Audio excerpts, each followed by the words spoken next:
जीव हमारी जाति है, मानव धर्म हमारा।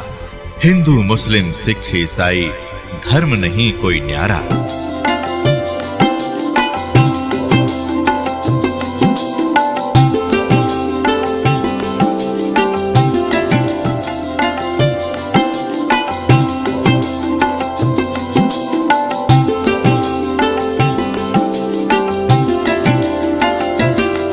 तो पुण्यात्माओं, एक समय एक सर्वानंद नाम के ब्राह्मण थे और उसने चारों वेदों, 18 पुराणों, गीता, इन सभी को कंठस्थ याद कर रखा था। और उसने अपने वक्त के सभी ब्राह्मणों को, सभी विद्वानों को शास्त्रार्थ में पराजित कर दिया। तो उसके मन में एक धारणा आई कि मैं अपना नाम सर्वानंद की जगह सर्वाजीत रखवाऊंगा, अपनी मां से कहता हूं। उसने सभी को हरा दिया। उधर से वो ये विचार कर रहा था। दूसरी ओर क्या हुआ कि उसकी माता, जो सर्वानंद की माता जी थी, उसका नाम शारदा था, ब्राह्मणी, और वो भी ऐसे ही अपने प्रारब्ध के कर्म को भोग रही थी। अब ब्राह्मण होने के नाते, और अब उसका पिता, उसका पुत्र विद्वान, जिसने सब विद्वानों को पराजित कर दिया, अपने पुत्र से भी सारे जंतर मंत्र, जो भी गायत्री मंत्र वगैरह अनुष्ठान बताए बेटे ने, वो भी कर लिए। और भी जिसने भी जहां कोई महापुरुष संत तपस्वी बताया वहां भी चली गई, लेकिन उसको कोई राहत नहीं मिली। बहुत बुरी बेचैनी रहे, ना भूख लगे, चारपाई पकड़ रखी, अस्थि पिंजर शेष दिखाई दे। कुदरती एक परमात्मा की शिष्या, एक बहन ब्राह्मणी, एक बहन चली गई, ब्राह्मणी नहीं, वैसे एक बहन चली गई किसी कामवश, अन्य जाति की, श्रवण जाति की। तो उसने पूछा कि शारदा कुशल है? उसने चारपाई पे पड़ी पड़ी ने देखा और कहा, बहन कहाँ कुशल हूं, अंतिम सांस गिन रही हूं, बहुत परेशान हूं, काफी वर्षों से असाध्य रोग से पीड़ित हूं। वो परमात्मा की शिष्या लड़की कहने लगी कि बहन कहीं दिखाया नहीं आपने? कि सभी डॉक्टर दिखा लिए, वैद्यों से चेक करा लिया, और कोई साधु संत आसपास नहीं छोड़ा। सभी ने कह दिया कि तेरे प्रारब्ध का कष्ट है, तेने भोगना ही पड़ेगा। तो उस बहन ने कहा कि यदि आप बुरा ना मानो तो मैं बताऊं, एक महापुरुष आ रहे हैं। वो कहने लगी, बोलो कौन है? कि मेरे गुरुजी से दीक्षा ले लो। मैं भी पहले बहुत परेशान थी, आपसे भी बुरी हालत थी मेरी नहीं, मेरे बच्चों की भी स्थिति थी, मेरे पति को भी तकलीफ थी, प्रेत बाधा थी, और मुझे असाध्य रोग था। उस गुरुजी से दीक्षा लेते ही, और हम कति स्वस्थ हो गए, 2 वर्ष हो गए हम अपना जीवन जी रहे हैं, अपनी नींद सोते हैं, अपनी नींद उठते हैं। तो बैठ गई शारदा कि भाई आज कुछ आशा की चिंगारी नजर आ रही है। तो उसने पूछा, कौन है आपके गुरुजी, मुझे बताओ। तो उस बहन ने बताया कि कबीर नाम है उनका, और जुल्हा कॉलोनी में रहते हैं।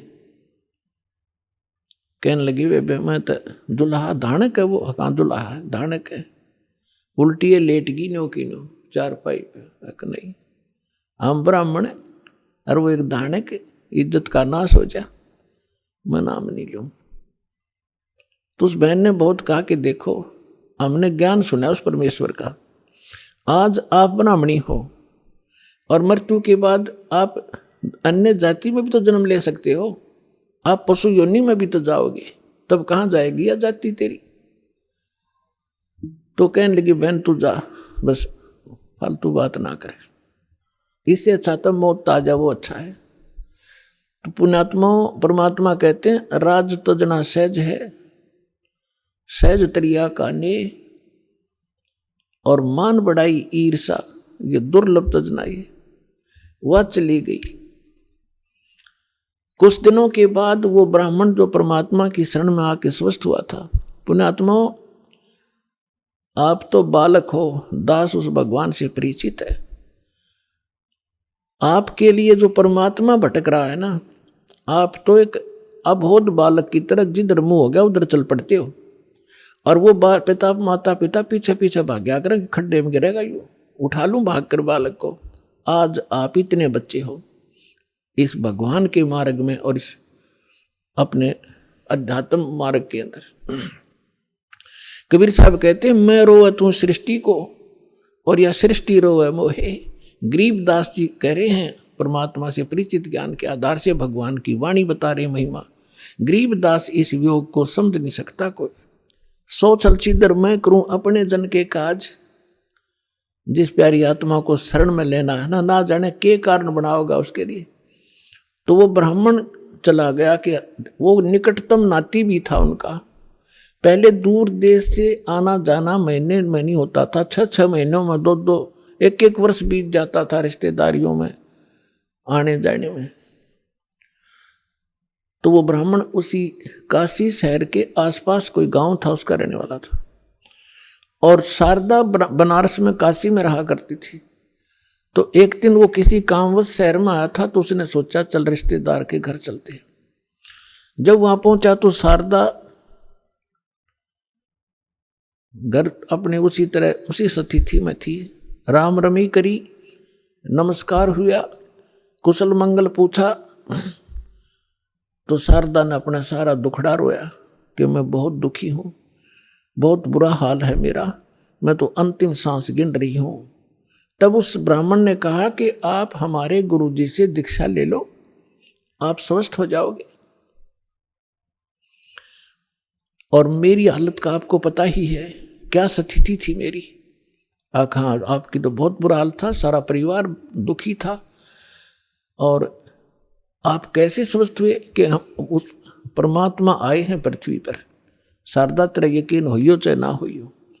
और हमारी जो दुर्दशा थी देखने जोगी थी, रिश्तेदार भी नफरत करने लग गए थे, और उनकी कृपा से आज सारे बच्चे स्वस्थ हैं और हम स्वस्थ हैं। 4 वर्ष हो गए मैंने उनसे उपदेश लिए।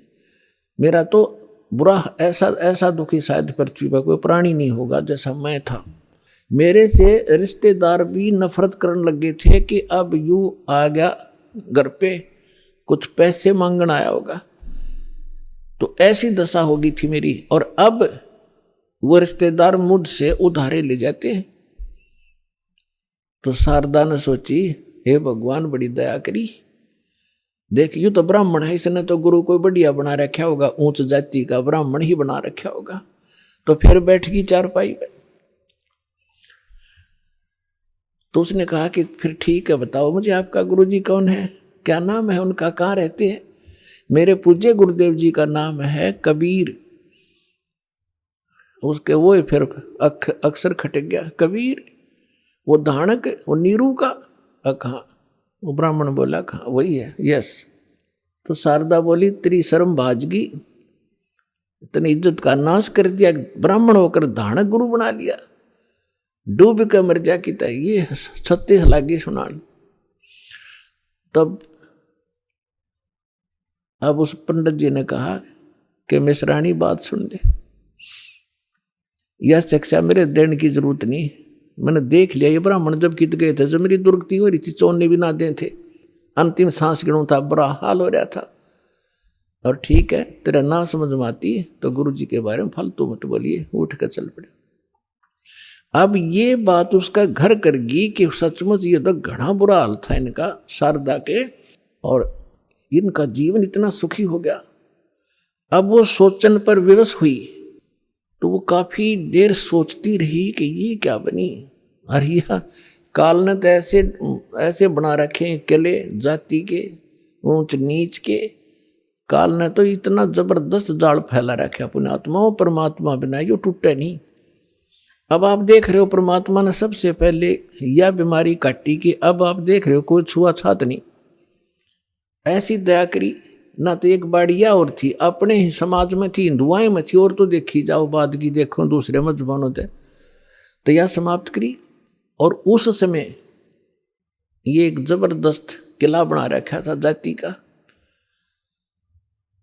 अब क्या हुआ, परमात्मा कच्चा काम नहीं छोड़ते। जो जन मेरी शरण है ताका हूं मैं दास, और गेल गेल लग गया फिर वो जब तक धरती आकाश। अब क्या किया मालिक ने, जिस मोहल्ले में वो शारदा रहा करती थी उसी में परमात्मा का एक भक्त रहता था, थोड़ी सी दूरी पे। और उसने प्रार्थना की, प्रभु हमारे दास के घर सत्संग कर दो, वहाँ आसपास के भक्तों को भी पता चलेगा और आपका ज्ञान सुनेंगे, हो सकता है किसी के और भाग जाग जा। परमात्मा ने ठीक कहा कि ठीक है बेटा, रात्रि में सत्संग करेंगे, दिन में अपना काम करो पेट के लिए, रात तो अपनी है, आ जाया करो, चलूंगा मैं तुम्हारे वहाँ। तो उस बहन ने जो सत्संग करवा रही थी भगवान का, आसपास के सभी जगह निमंत्रण भेजा कि आज हमारे गुरुजी आवेंगे और नाम ले लियो, सत्संग सुनियो पहले। आपने आज तक ऐसा ज्ञान नहीं सुना होगा, आप देखियो हमारे गुरुजी का सत्संग सुनना। तो ऐसे आपस में आ ही जाते हैं, बुलावा देने से मोहल्ले के लोग, बहन बेटियां इकट्ठी हो जाती हैं। तो उसने शारदा को भी आमंत्रित कर दिया मोहल्ले में होने के नाते। तो शारदा ने पूछा आपके गुरुजी कौन है? कि मेरे गुरुजी हैं कबीर साहब, भगवान कबीर। कौन से कबीर? वो धानक। वो शारदा ने कहा कि हाँ वो धानक, आप कुछ भी कहो वो परमात्मा है। अब शारदा ने के स्कीम बनाई कि भी ऐसे जाऊंगी तो बात बिगड़ेगी, लोग हंसी करेंगे। एक ब्राह्मणी होकर दानक से दीक्षा लेने चल पड़ी और उधर से दुख का पहाड़ टूट रहा। तो उसने अपने ही मन में एक ऐसा विचार किया कि मैं जाऊंगी जरूर, सुना है कि आशीर्वाद लेने मात्र से सुख भी हो जाता है। यदि मैं सुखी होगी, मेरा यू दुख दूर हो गया उनके आशीर्वाद से, मैं वहीं चरण पकड़ लूंगी, फिर कतई नहीं लोक लाज करूं। अब परमात्मा कहते करे करावे साइया, मन में लहर उठा, दादू सदर जीव के वो आप बगल हो जा।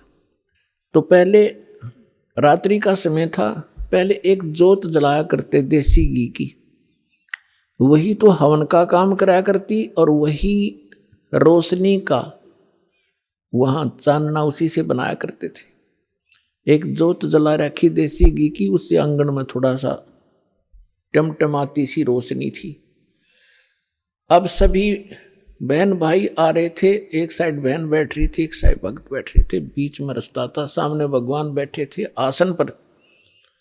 अब शारदा आई, मुंह पर घूंघट काट के, उसने ये सोचा था कि ऐसा घूंघट काट के औरतों में जाकर बैठ जाऊंगी, प्रणाम कर जैसे वो क्रिया करेंगे और मुझे कोई पहचानेगा नहीं। अब जो ही सभी बहन आ रही थी, भगवान के चरण ले रही थी और बैठती जा रही थी। अब वो आगी शारदा भी मुंह ढक्के आवे थी, परमात्मा के चरण छुए, मालिक ने सिर पर हाथ रखा और कहा, सर्वानंद की माँ ब्राह्मणी पंडितानी, आज दानक के पास कैसे आना हो गया तेरा?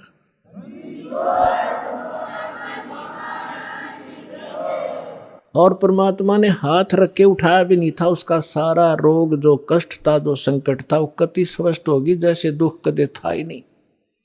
और ऊपर से परमात्मा ने कहा कि कैसे आगे सर्वानंद की माँ तू?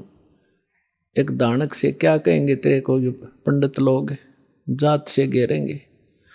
चरण पकड़ दिए उसी समय और फेंक दिया घूंघट उठा के। हे भगवान माफ करना मुझे दुष्टा को, मैं घनी नीच थी, आपके बारे में बहुत कुछ सोचा, आप तो सचमुच भगवान। खड़ी होगी सब न बतावे कि मेरा इतना दुख था, मेरा इतना कष्ट था, मैंने बहुत कुछ अच्छी मंदी भी कही है, तो भगवान पड़े।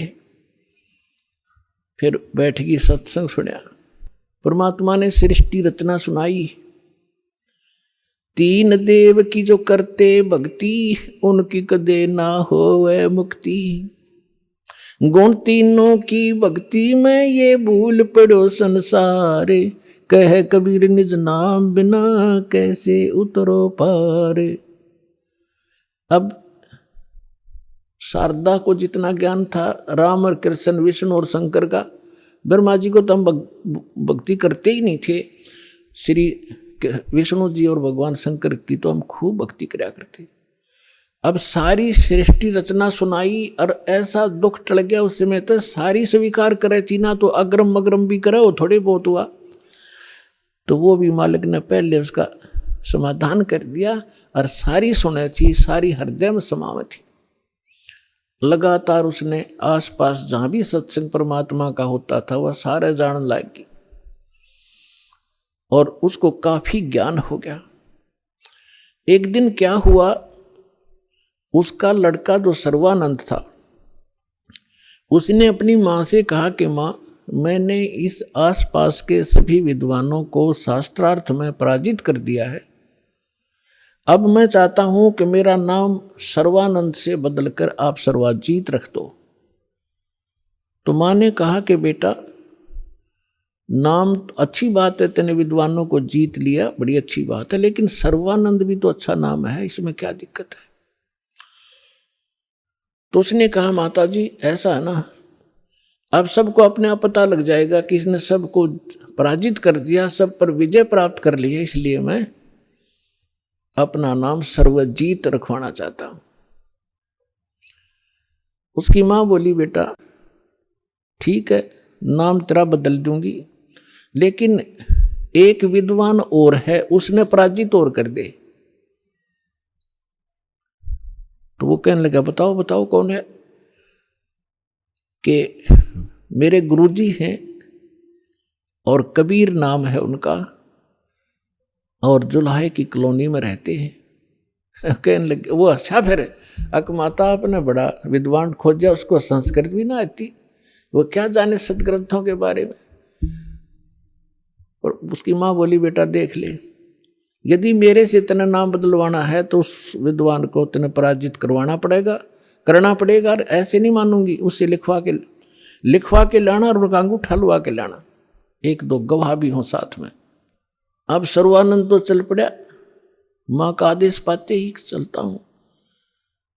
अब जून का महीना, उत्तर प्रदेश, खड़ी धूप पड़े, उधर से परमात्मा कबीर जी की एक मुंह बोली बेटी थी कमाली, वो एक मृतक जीवित की थी किसी शर्त पे, किसी कारण से, किसी सर्कमस्टांस के से। और वो लड़की फिर अपने पिता को छोड़कर परमेश्वर के साथ, अपने वास्तविक पिता के साथ रहा करती थी, युवा हो गई थी।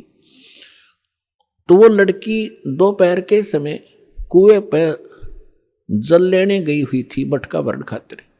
उधर से सर्वानंद जी आ गया, एक बैल के ऊपर सारे सदग्रंथ रखा करता, गीता, 18 पुराण, 4 वेद, श्रीमद् भगवद गीता और 6 शास्त्र। बैल के ऊपर जैसे गधे पर बोरा डाल लिया करें, ऐसे बोरा डाल के उनमें रखा करता था, सुंदर कपड़े लपेट के। उस बैल को लिए हुए आ रहा था अब जुलाहों की कॉलोनी में, और उस समय पंडित जी आचार्य, वो भी सा विद्वान सुप्रसिद्ध। तो सभी ऐसे देख रहे थे जैसे पहले गांव में हाथी आ जाता, सारे गांव निकल कर आ जाया करता, हाथी देखेंगे, ऊपर चढ़ चढ़ कर मकानों पर देखा करते थे। तो सभी देख रहे हैं कि ब्राह्मण कैसे आ गया हमारी कॉलोनी में। अब देखो लीला दाता की, उसको इतनी भयंकर प्यास लगा दी, उसकी आंखों में प्राण आ गए सर्वानंद के, और सामने वाली लड़की पानी पर लग रही। उसके पास आकर कहा कि ये लड़की जल्दी पानी पिला बेटी, मेरे प्राण निकलने जा रहे हैं। तो लड़की ने बाल्टी उसके कर दी, ले पी लो। उन्हें अपना करमंडल ले रहा था, उसमें डालकर गट गट पी लिया। अब उसने देखा कोई देख तो नहीं रहा तुझे, कितने दानकों के जुलाहों की कॉलोनी कुएं का पानी पी लिया। कोई देख तो, सब देख रहे थे, सब चारों तरफ देख रहे थे। तो उसने अपनी इज्जत बचाने के लिए लड़की को डांटा कि लड़की ये किसका कुआं है, किस जाति का कुआं है। तो लड़की ने कहा जी दानकों की कॉलोनी में तो दानकों का कुआं हुआ कर, ब्राह्मणों का नहीं हो सकता। ये तूने पहले क्यों नहीं बताया मुझे। पंडित जी पानी पी कर जात नहीं पूछा करते, तू पहले पूछता, जब तक तेरे पसीने आ रहे थे तेरी जान जाने वाली थी, अब तुझे जाती दिखाई देती है। मर जाता 2 मिनट तुझे पानी नहीं मिलता तो फिर कहता है बेटी छोड़ इन बातों को, यहां कबीर कहाँ रहता है? तो लड़की ने कहा कि कबीर का घर शिखर में सतलोक में रहता हो, जहां से ले ली गैल और पाँव न टेके पपील के, तू पंडित ला दिया बैल। लड़की ने कहा कि तुझे कबीर चाहिए, वो कबीर सतलोक में रहता है, गगन में, और जहां तक चिट्ठी का पैर नहीं टेक सकता तू इन पोथियों से जाएगा वहां कबीर से मिलने। तो कहने लगा ए लड़की गणी ना बोला है, यूँ बता यहाँ कहाँ रहता है इस कॉलोनी में वो? लड़की बोली आ जाओ मेरे पीछे पीछे, मैं उन्हीं की बेटी हूँ। अब लड़की मटका उठा के चल पड़ी, सर्वानंद बैल आके पीछे पीछे, लड़की थोड़ी आगे चली गई और जाकर कहा पिताजी एक ब्राह्मण आवा है सारे पोथे लिए, आपको पूछ रहा है, आपके साथ अवश्य कोई वाद विवाद करेगा। परमात्मा ने कहा बेटा कोई बात नहीं, ज्ञान की चर्चा तो होनी चाहिए, अच्छी बात है, उसको बुला लो अंदर। वह लड़की बाहर आई और कहा सर्व आओ जी आ जाओ, पिताजी अंदर हैं आ जाओ। तो सर्वानंद बाहर खड़ा हो गया और कहा ले लड़की ये मेरा लोटा ले जा, पानी का भरवा दिया कि एक पानी का मेरा लोटा भर दे। बाहर खड़ा खड़ा लड़की ने पानी का लोटा भर दिया और कहा इस लोटे को जाके कबीर को दे दे और इसका क्या उत्तर दे फिर मुझे बताना बाहर आकर के।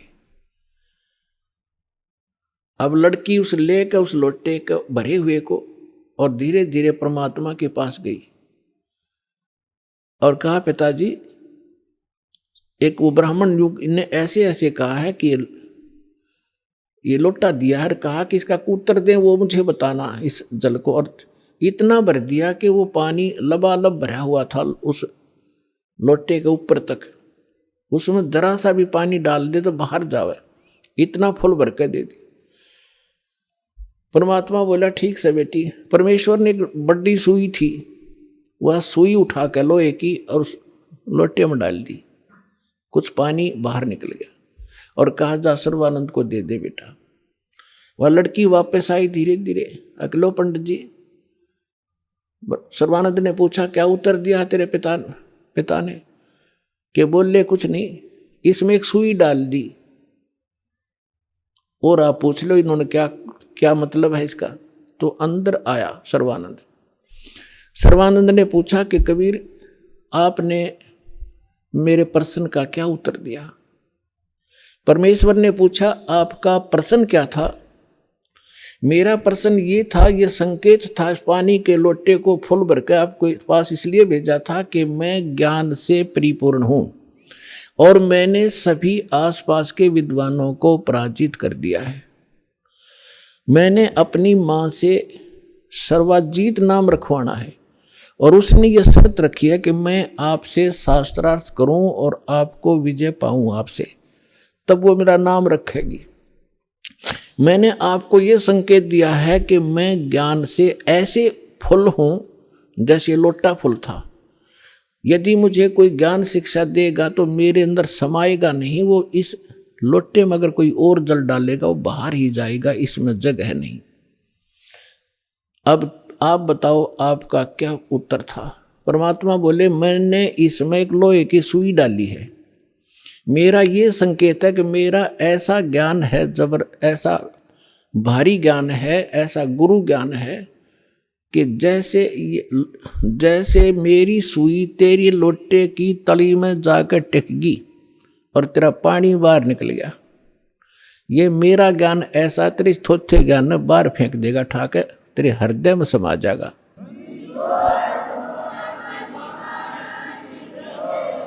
और ज्ञान सब ज्ञानड़ी, कबीर ज्ञान सो ज्ञान, जैसे गोला तोब का वही करता चले मैदान। अब सर्वानंद ने कहा कि ठीक है आप करो शास्त्रार्थ। उसी समय वहां आसपास के जुलाहे और उनकी गोष्ठी सुनने के लिए आकर बैठ के, वो बेचारे भोले भाले अनएजुकेटेड सामने बैठ के। सर्वानंद ने कहा कि कबीर बोल क्या प्रश्न करेगा। परमेश्वर ने कहा कि कौन ब्रह्मा का पिता है, कौन विष्णु की माँ, शंकर का दादा कौन है, पंडित जी दियो बता।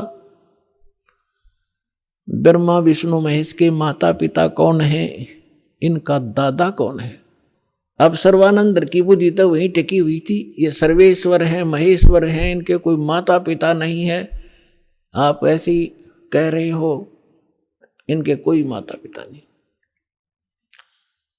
अब परमेश्वर ने कहा कि आप देवी भागवत 3रा स्कंद निकालो, और उसमें ये स्वयं स्वीकार करते हैं। देखिएगा श्री देवी भागवत यानी देवी पुराण, सचित्र मोटा टाइप, गीता प्रेस गोरखपुर से प्रकाशित है।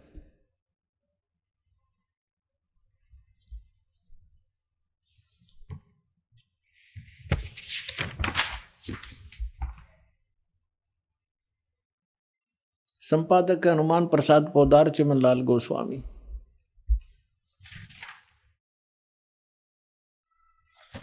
और ये गीता प्रेस गोरखपुर से प्रकाशित है। इसके 123 पृष्ठ पर देखिएगा।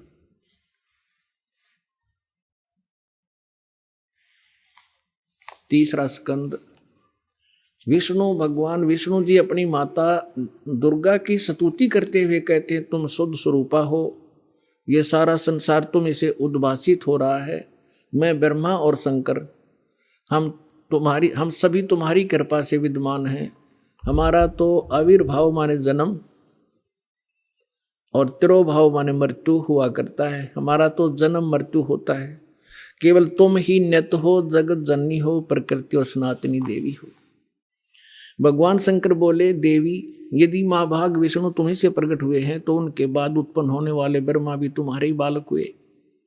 फिर मैं तमोगुण लीला करने वाला शंकर क्या तुम्हारी संतान नहीं हुआ? अर्थात मुझे भी उत्पन्न करने वाली तुम ही हो। शिवे संपूर्ण संसार की सृष्टि करने में तुम बड़ी चतुर हो।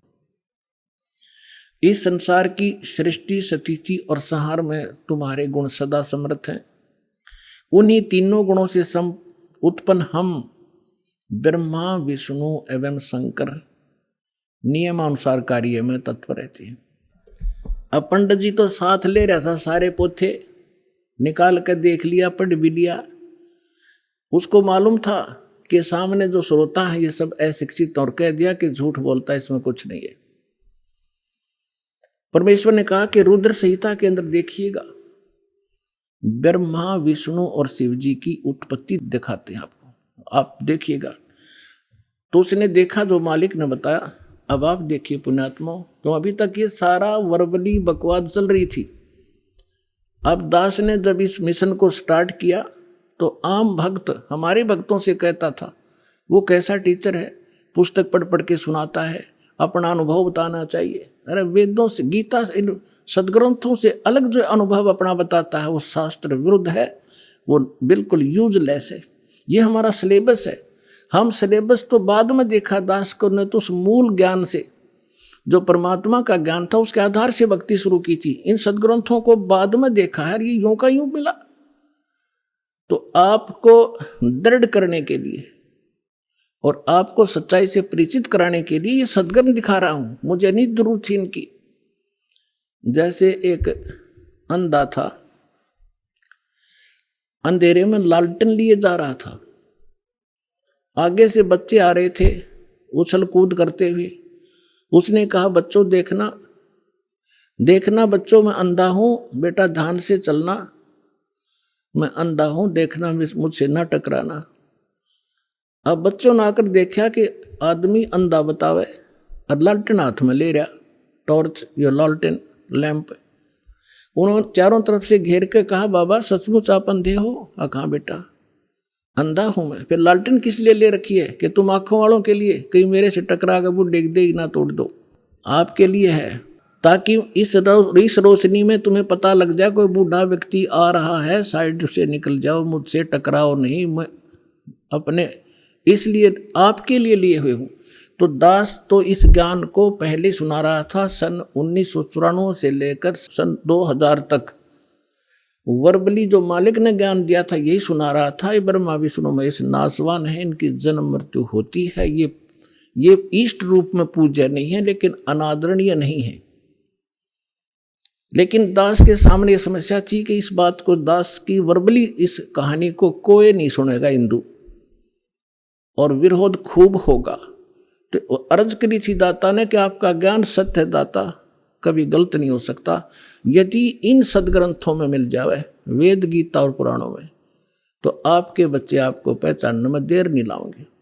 ऐसी प्रेरणा की परमात्मा ने 2001 में होय गीता उठा के देखी, जो का तू ज्ञान पाया। क्योंकि परमात्मा ने कहा था अपनी वाणी में कि वेद मेरा भेद है, मैं ना मिलूं वेदन के माही, पर जौन वेद से मैं मिलूं वो वेद जानते नहीं। तो इसके आधार से जब सब सदग्रंथ देखे तो जो का तो ज्ञान मिला। ओए होए, तीन देव की जो करते भक्ति, उनकी कदे ना होवे मुक्ति। और परमात्मा कहा करते, धर्मदास ये जग बोराना, कोई न जाने पद निर्वाणा। यही कारण मैं कथा पसारा, जग से कोई ये एक राम नियारा। अब मैं तुमसे कहूँ चिताई, तेरे देवन की उत्पत्ति भाई। माँ अष्टंगी पिता निरंजन, ये जमदारुण वंशन अंजन। तीन पुत्र अष्टंगी जाए, ब्रह्मा विष्णु शिव नाम धराए। 600 वर्ष पहले भगवान उस सुख संवेद में ये अमृत ज्ञान बता गए थे। लेकिन उस समय इतना विरोध किया था इन नकली संतों मंडलेश्वरों ने, परमात्मा के साथ कहर तो ले थे। वो सारी लीला धीरे धीरे सुनाएंगे आपको। आज वही ज्ञान हमारे पुराण बता रहे हैं कि ब्रह्मा विष्णु महेश के माता पिता हैं, दुर्गा इनकी माता है, ये ज्योत स्वरूपी निरंजन ये काल इनका पिता है। और ये भगवान 600 वर्ष पहले बताया करते, क्योंकि वो तो दादा है इनके। दादा तो बाप की भी डेट ऑफ बर्थ बता और पोत्या की भी बता दे, तो पहले बता कर जा रहे थे। अरे नकलियान हमारे तक सारा अज्ञान भर रखा था। अब देखिएगा शिव पुराण, ये संक्षिप्त शिव पुराण सचित्र मोटा टाइप, केवल हिंदी, गीता प्रेस गोरखपुर से प्रकाशित है। इसके संपादक कौन है?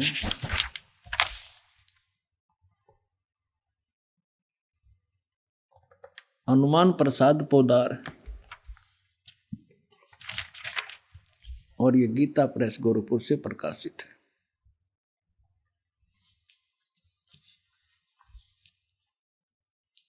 ये देखिएगा, ये है रुद्र संहिता, और यहाँ अध्याय नंबर 5 हम यहाँ पर पढ़ेंगे थोड़ा सा। अपने पुत्र नारद की यह बात सुनकर लोक पितामह ब्रह्मा वहाँ इस प्रकार बोले। हमने 98 से प्रारंभ किया है, 98 से 98 से। अब हम 99 पे पढ़ देंगे, 99 पे।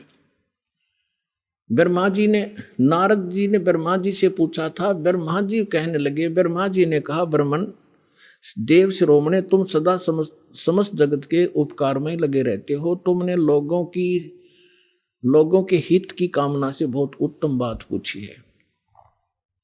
जिस समय समस्त चराचर जगत नष्ट हो गया था, सर्वत्र केवल अंधकार ही अंधकार था। न सूर्य दिखाई देता था, न चंद्रमा, अन्य ग्रहों का भी और नक्षत्रों का भी पता नहीं था। उस समय तत् सत ब्रह्म, इस श्रुति में जो सत सुना जाता है एकमात्र वही शेष था। अब हम 100 पृष्ठ पर आगे अपने काम की बात पढ़ेंगे। शिव महापुराण रुद्र संहिता हम पढ़ रहे हैं। जिस परब्रह्म के विषय में ज्ञान और अज्ञान से पूर्ण, यानी कुछ साची कुछ झूठी उक्तियों द्वारा इस प्रकार विकल्प किए जाते हैं, उसने कुछ काल के बाद सृष्टि का समय आने पर द्वितीय की इच्छा प्रकट की। उसके भीतर एक से अनेक होने का संकल्प उदित हुआ। तब उस निराकार परमात्मा ने अपनी लीला शक्ति से अपने लिए मूर्ति यानी आकार की कल्पना की। वो क्या बना? मूर्ति रहित परम ब्रह्म। जो मूर्ति रहित परम ब्रह्म है, उसकी मूर्ति ये भगवान सदाशिव हैं। अर्वाचीन और प्राचीन विद्वान इन्हीं को ईश्वर कहते हैं। अपने आत्माओं, ये कौन है सदाशिव? ये काल है, और ये इसने प्रतिज्ञा कर रखी है कि मैं कभी किसी के सामने अपने काल रूप में, ओरिजिनल रूप में नहीं आऊंगा। जो श्री कृष्ण के अंदर से निकल कर इसने अर्जुन को दिखाया था भयंकर रूप, वो है इसका असली रूप। तो ये क्या करता है? अपने पुत्र किसी को ब्रह्मा के रूप में दर्शन देता है, किसी को शिव के रूप में, किसी को विष्णु के रूप में। तो यहाँ ये काल के विषय में ब्रह्मा जानकार नहीं है। ये कौन है? कहते वो निराकार था, फिर साकार बन गया सदाशिव। अब देखो सदाशिव कौन है? भगवान सदाशिव है वो मूर्ति। अर्वाचीन और प्राचीन विद्वान उन्हीं को ईश्वर कहते हैं। उस समय एकाकी रहकर स्वेच्छानुसार विहार करने वाले उस सदाशिव ने अपने विग्रह माने शरीर से स्वयं ही एक स्वरूप भूता शक्ति यानी दुर्गा की सृष्टि की, एक स्त्री की सृष्टि की, जो उनके अपने श्रेयंग से कभी अलग होने वाली नहीं थी। उस पराशक्ति को प्रधान प्रकृति गुणवती माया बुद्धि तत्वों की जननी तथा विकार रहित बताया गया है। वह शक्ति अंबिका कही गई है। अब ये क्या कह रहा है ब्रह्मा जी? पुण्यात्माओं, अब देखो कमाल की बात है। देवी पुराण के अंदर 3 स्कंद में ब्रह्मा जी अपने पुत्र नारद को बताता है कि बेटा, मैं जब उत्पन्न हुआ मैं कमल के फूल पर बैठा था और युवा मेरा शरीर था। मुझे नहीं मालूम मैं किसने उत्पन्न कर दिया, मेरा उत्पत्ति करता कौन है, मैं कुछ नहीं जानता। अब यूँ बताओ है उस अपने बाप की उत्पत्ति वो क्यों कर बना? तो ये आप पे कह रहा है कुछ सच्ची कुछ झूठी। तो ये इसने परमात्मा जो प्रथम बार आए थे वो इस ब्रह्मा से मिले, विष्णु जी से मिले, शिव जी से मिले थे। उनको सृष्टि रचना सारी कथा सुनाई थी। इन्होंने एक बार तो स्वीकार किया था, फिर काल प्रेरणा से माल्यक के ज्ञान को रिजेक्ट कर दिया था।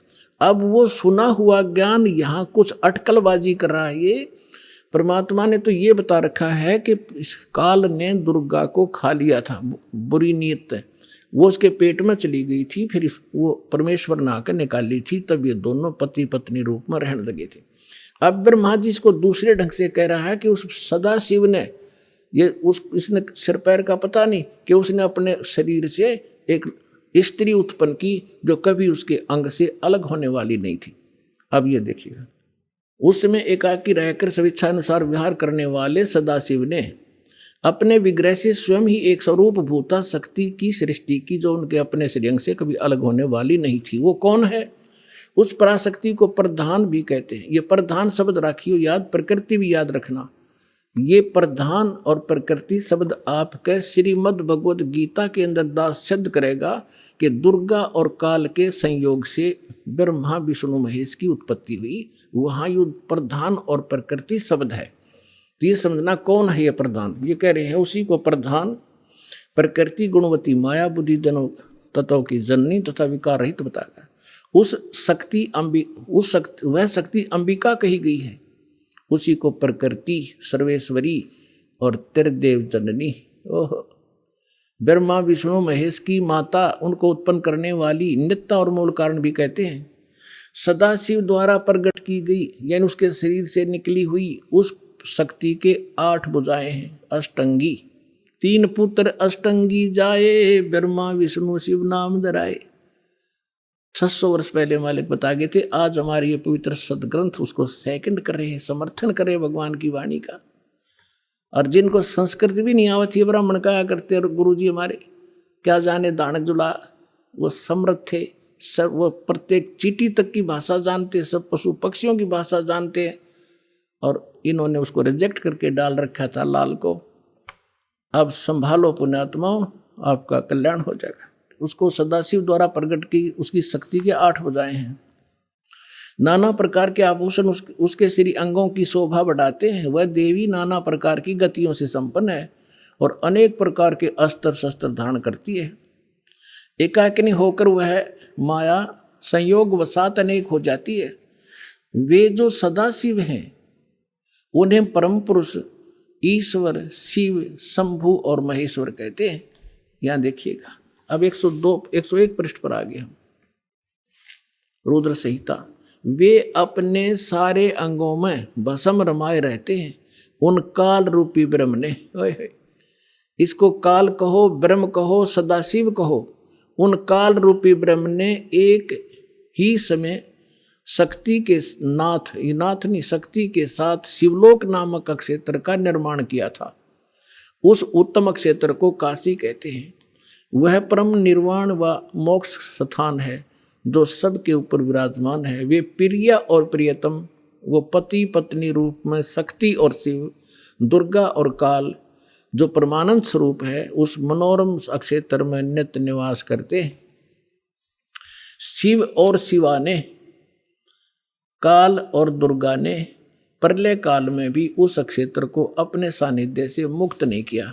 अब यहाँ देखना, देवर से एक समय उस आनंद वन में रमण करते हुए शिवा और शिव के मन में, दुर्गा और काल के मन में, ब्रह्म के मन में यह इच्छा हुई कि किसी दूसरे पुरुष की सृष्टि करनी चाहिए, यानी कोई संतान उत्पन्न करनी चाहिए।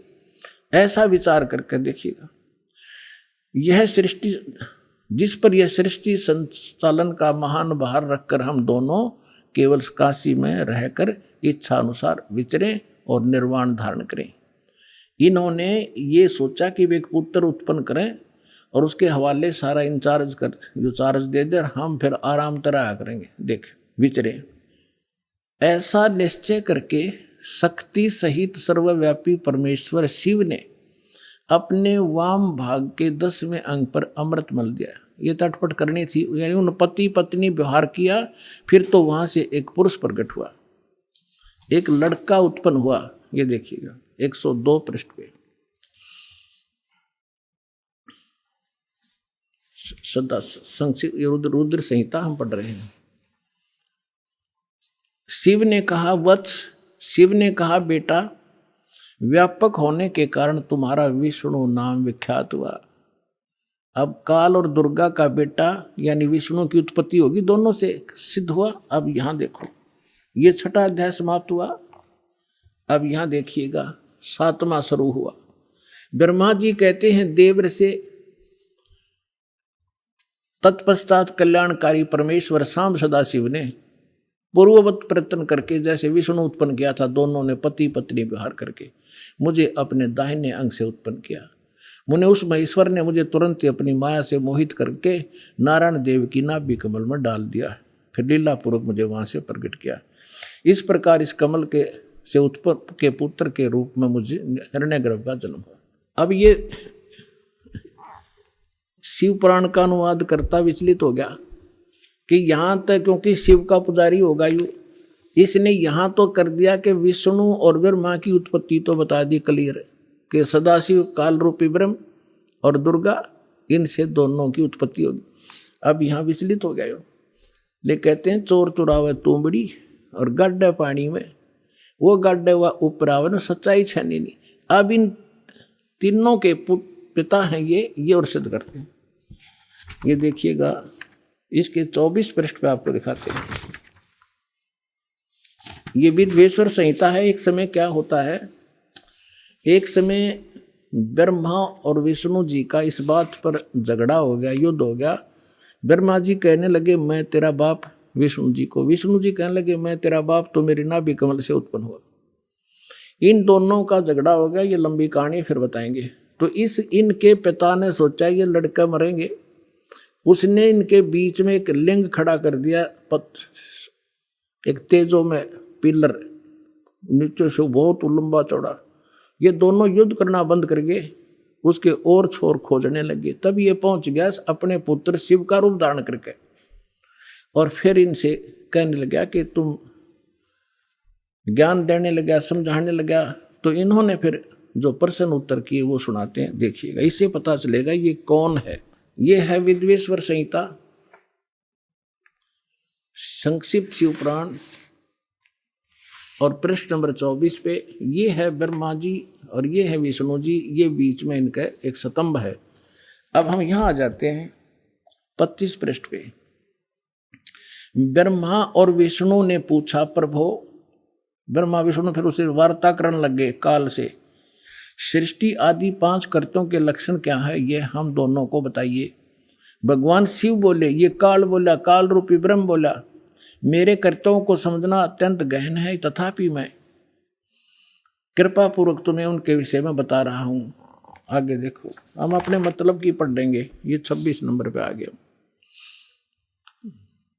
अब ये क्या कह रहा है काल अपने इन ब्रह्मा और विष्णु दोनों को, पुत्रों तुम दोनों ने तपस्या करके प्रसन्न हुए मुझ परमेश्वर से सृष्टि और सतिथि नामक 2 कृत प्राप्त किए। ये दोनों तुम्हें बहुत प्रिय हैं।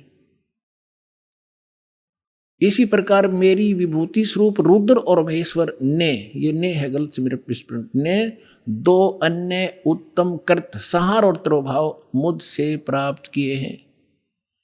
अब क्या हो गया, 2 थे ब्रह्मा विष्णु और ये महेश्वर और रुद्र, इन चारों का बाप है ये बोलने वाला, जो बस इतना सिद्ध करना चाहो था दासार को। अब परमात्मा ने बताया कि 3 पुत्र अष्टंगी जाए, ब्रह्मा विष्णु शिव नाम धराए, और 3 देव की जो करते भक्ति, उनकी को देना हो वह मुक्ति। गुण तीनों की भक्ति में ये भूल पड़ो संसारे, कहे कबीर निज नाम बिना कैसे उतरो पार। अब सर्वानंद कहने लगे कि झूठ बोलता है, ऐसा कुछ नहीं लिखा है, क्योंकि ये नकली विद्वान इसी बात का लाभ उठाकर हमारा नाश करने में सक्षम और सफल हुए कि वो संस्कृत भाषा जानते थे और पूरा समाज अशिक्षित था। इनका यूं दाव लग रहा था। अब उसने क्या किया कि जो मतलब की बात थी वह छोड़ दी, और उसने जो कंठस्थ याद कर रखे थे श्लोक गीता के, वेदों के, वो संस्कृत बोलने लग गया। काफी देर तक रुका ही नहीं, डाटा को आध पौन घंटे तक संस्कृत बोलता रहा। और वो सामने वाले जितने जुलाहे बैठे थे बेचारे भोले भाले माई बहन बेटी भगत, वह ये भी नहीं समझ पा रहे जो पंडित जी बोल के रहा है। उन्होंने फिर ताड़ी पीट दी, वाह पंडित जी, वाह सर्वानंद, वाह पंडित जी, कमाल कर दिया। अब उनकी प्रशंसा से सर्वानंद विजयी हो गए और परमात्मा पराजित कर दिए। आज तक यह 9 बिजली गिर रही थी बगैर इन इंस्ट्रूमेंट के, जो भगवान ने आज आपको समझाने के लिए बनवाए हैं जीव से। ना जीव बना दिए इंस्ट्रूमेंट, ये पहले यही था। ये मनुष्य 4 युग का इतिहास तो आपके पास है। द्वापर ताई अभी 50 वर्ष से पहले थे, हमने देखे बैलगाड़ी खचड़ खचड़ने घसीटे अंडा करते, काठ के पहिए, काठ की गाड़ी। और उससे पहले एक रेडू में 6 खच्चर जोड़ कर रथ बना के घसीटे फिराया करते थे। कहाँ गई थी मनुष्य की विधि? ये परमात्मा ने दया बख्शी आपके लिए। और अभी 10 वर्ष से हो रहा है, 12 वर्ष से हो रहा है, ये सब विकास कराया दाता ने, ताकि अपने बच्चों को वर्ड टू वर्ड समझा दूँ, ताकि ये पहचान ले मेरे को। और 1 मिनट में जा छोड़ दो इनको सतलोक में, पीछा छुटे यहाँ से।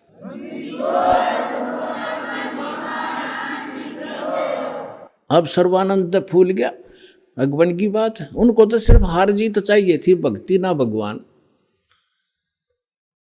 तो परमात्मा बोले भाई ठीक है सर्वानंद, आप जीत गए, मार गया, अब ठीक है जा तू अपने घर ने।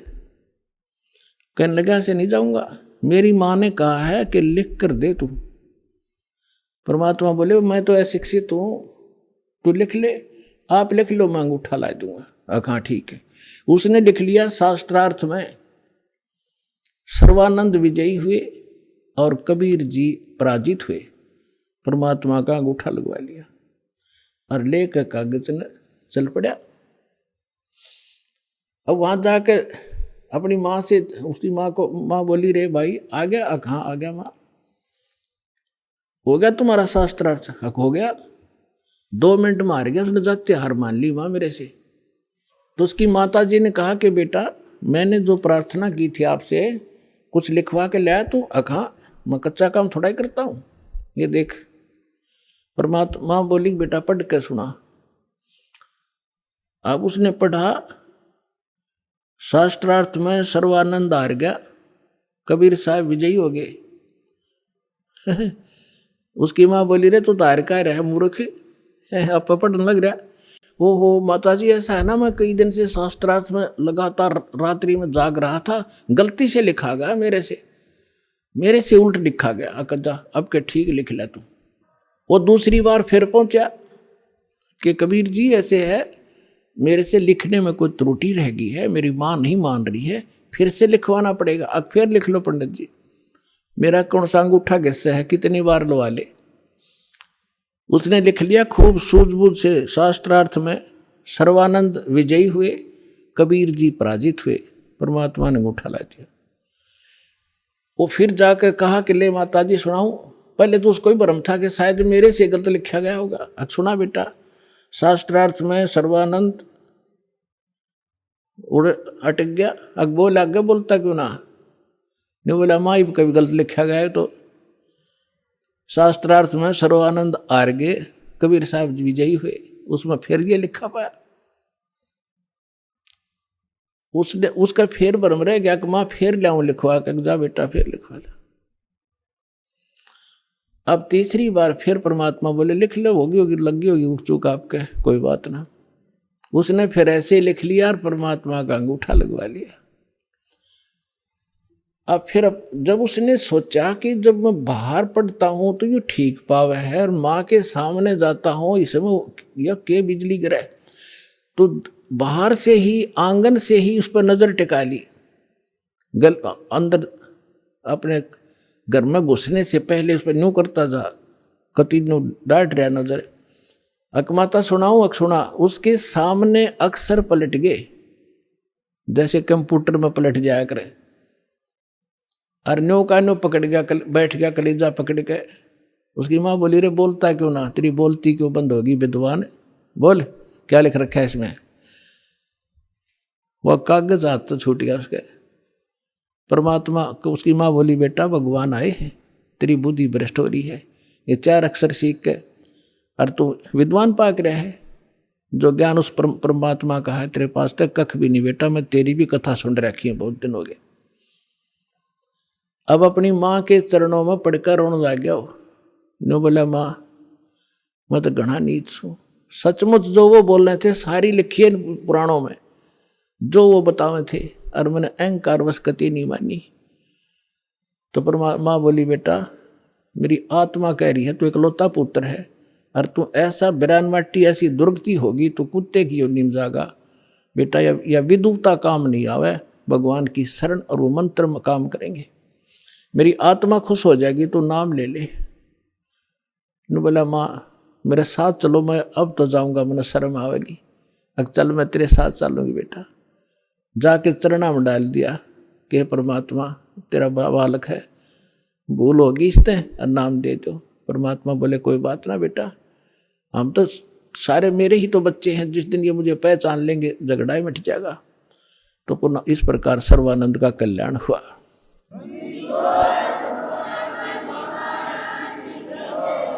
आप सुन रहे थे जगत गुरु तत्वदर्शी संत रामपाल जी महाराज जी के मंगल प्रवचन। अधिक जानकारी के लिए विजिट कीजिए हमारी वेबसाइट www.jagatgururampalji.org। संत रामपाल जी महाराज जी के शुभ आशीर्वाद से पूरे विश्व भर में 500 से भी ज्यादा नाम दीक्षा केंद्र हैं, जिन पर संत रामपाल जी महाराज जी द्वारा ऑनलाइन निशुल्क नाम दीक्षा दी जा रही है। अपने नजदीकी नाम दीक्षा केंद्र का पता करने के लिए संपर्क करें 8222880541।